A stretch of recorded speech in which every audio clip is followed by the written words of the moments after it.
मुलींवरील वाढत्या अत्याचारांच्या घटना पाहता त्यांच्या सुरक्षिततेसाठी कठोर कायद्यांसह दोषींना तात्काळ कठोर शिक्षा करा अशी मागणी छत्रपती शिवाजी महाराज चॅरिटेबल ट्रस्टचे संस्थापक अध्यक्ष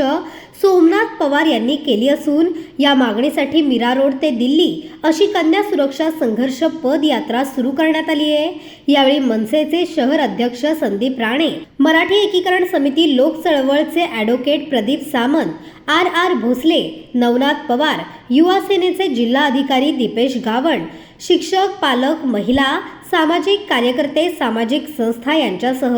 शाळेतील विद्यार्थ्यांनी उपस्थिती दर्शवली। देशभरात होणाऱ्या अत्याचाराच्या घटना रोखण्यासाठी सुरू झालेली ही कन्या सुरक्षा संघर्ष पदयात्रा दिल्लीत 10 जानेवारीला धडकणार असून या पदयात्रेचे नेतृत्व छत्रपती शिवाजी महाराज चॅरिटेबल ट्रस्टचे संस्थापक अध्यक्ष सोमनाथ पवार करीत आहेत।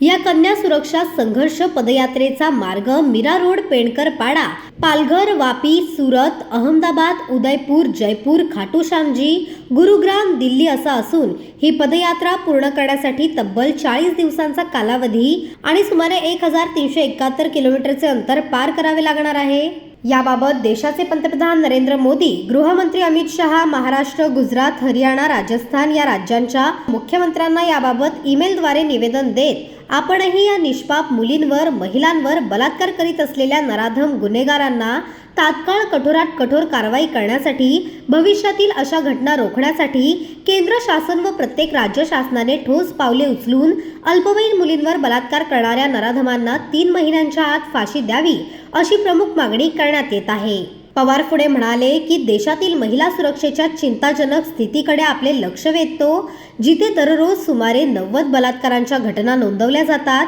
ही भयानक आकडेवारी देशभरातील महिला आणि अल्पवयीन मुलींच्या संरक्षणावर गंभीर प्रश्नचिन्ह उपस्थित करत असल्याचे चित्र दिसून येत असून या लोकसभा अधिवेशनात महिलांच्या सुरक्षेसाठी कठोर कायदा करावा, महिला अत्याचाराबाबतचे कायदे व न्यायव्यवस्थेमध्ये सुधारणा करून उपाययोजना कराव्यात असे सांगितले आहे।